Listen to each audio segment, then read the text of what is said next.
What's up, kings and queens?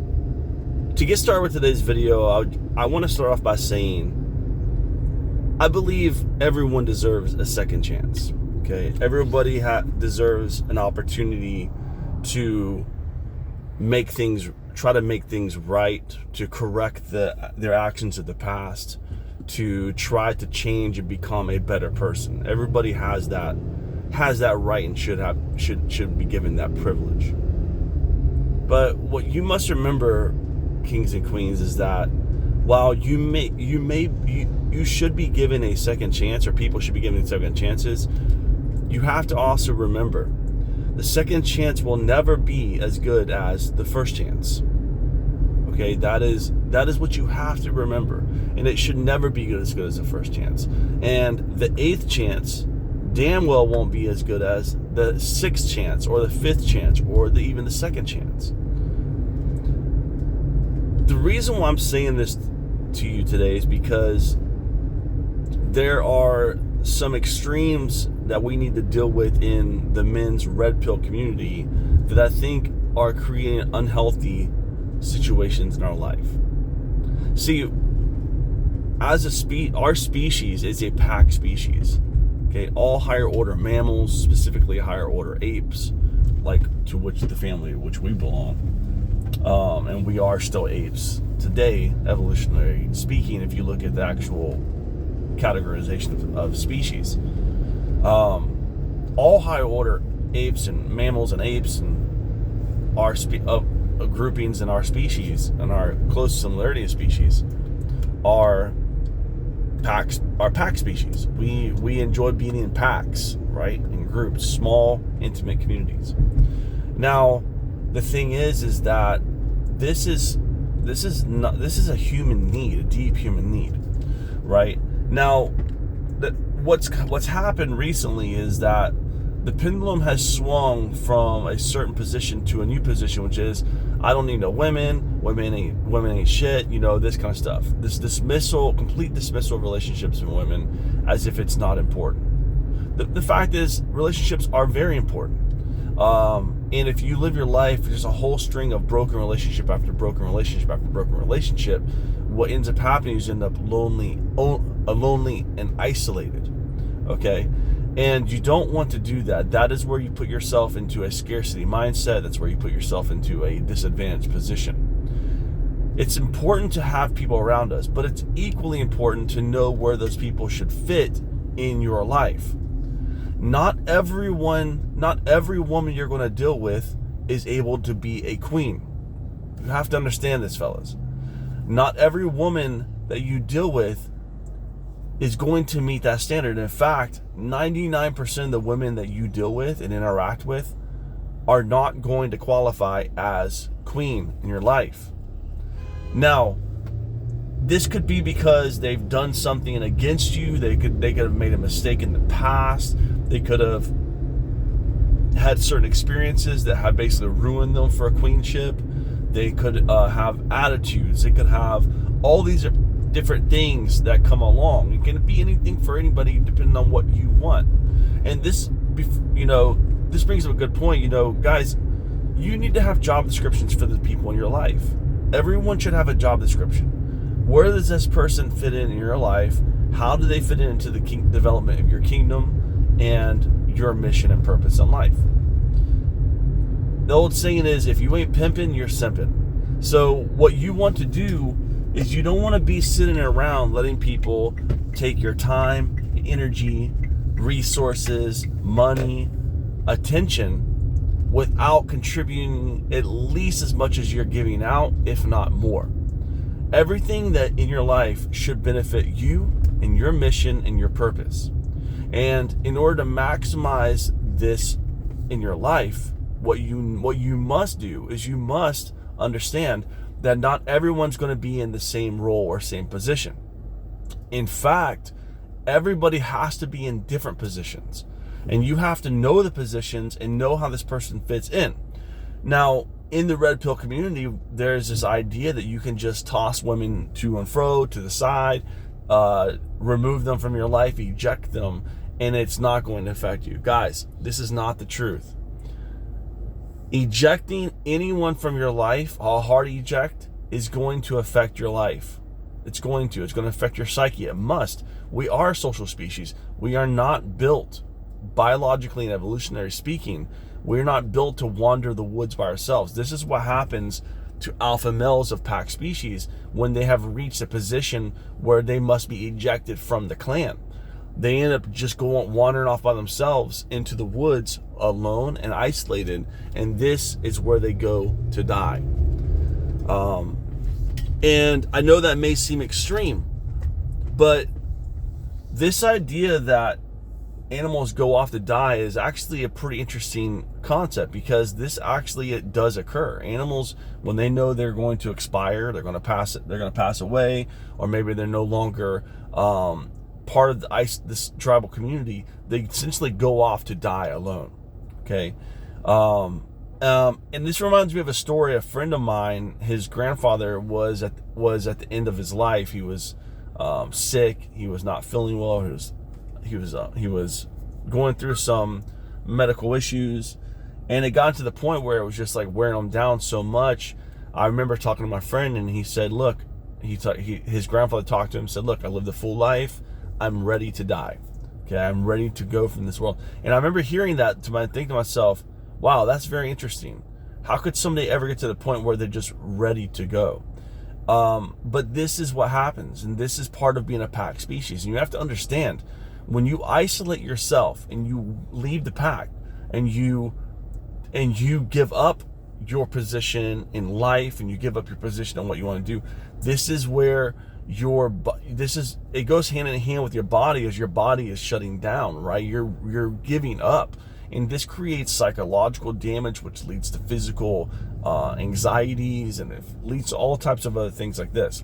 So what you want to do, guys, instead of just firing every woman who doesn't meet your qualifications for queen, what you need to do instead is find out what position they can play.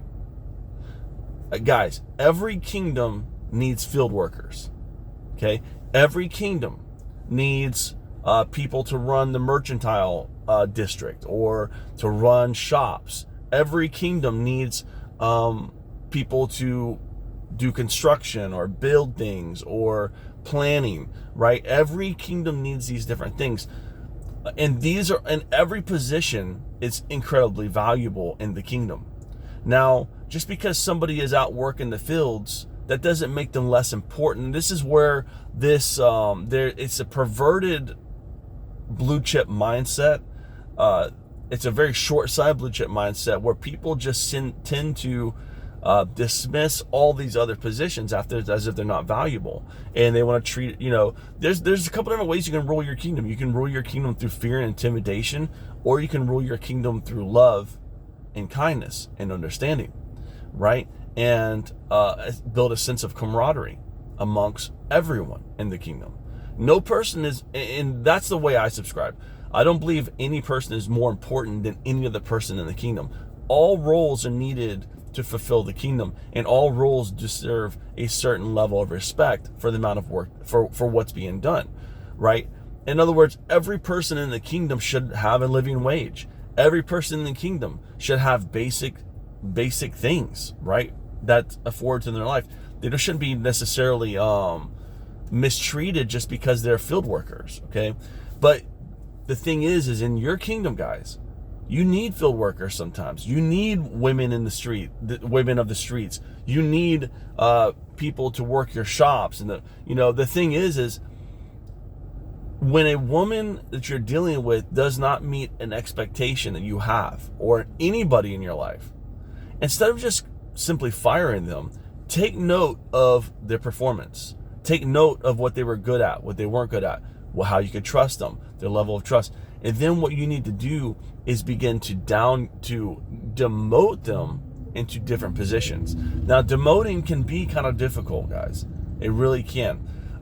Because then you have to figure out how you're going to demote them in a way that builds amicable trust and amicability. Now, the cool thing about when you demote somebody is they will actually try harder to move up. from that point. And this is with you guys. When you break up with these girls and you go ice, and they still have feelings for you, they're going to come back to you, right? But the thing is they have to respect you as the king in order to want to be back in your presence. But at the same time, you must also remember what people have done.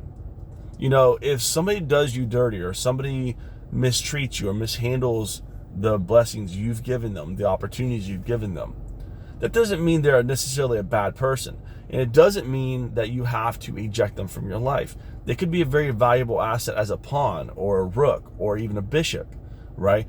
So, but the key here is you have to take note of what happened, because that is, you get a chance, every so often in life, you get a chance to see people for who they are. And once you see them for who they are, that is the best opportunity. This is why they say keep your friends close and your enemies closer. This doesn't mean trust your enemies more. It means you are able now to see this person for who they truly are. The thing is, oftentimes what differentiates a friend from an enemy or an enemy is the friend just hasn't showed you their cards yet. And you have to remember, everybody's got to play. Everybody's got an angle that they're working. Every single person. All of us are out for our own survival primarily. And then we don't mind helping other people along the way as long as it benefits us. But you have to remember, everyone is out for their own survival primarily. So oftentimes the difference between a friend and a foe is the foe is the one who just got caught, who you got to see their hand. And so that's actually very useful for you, because once you see somebody's true colors, then you know where to put them in the kingdom. It's actually a blessing when somebody shows you the true colors, or they walk away, whatever, because you get to see that. And then what you get to do is, instead of just ejecting them from the community and losing a valued member of the kingdom, you actually now know who they are, and you can put them in the proper place.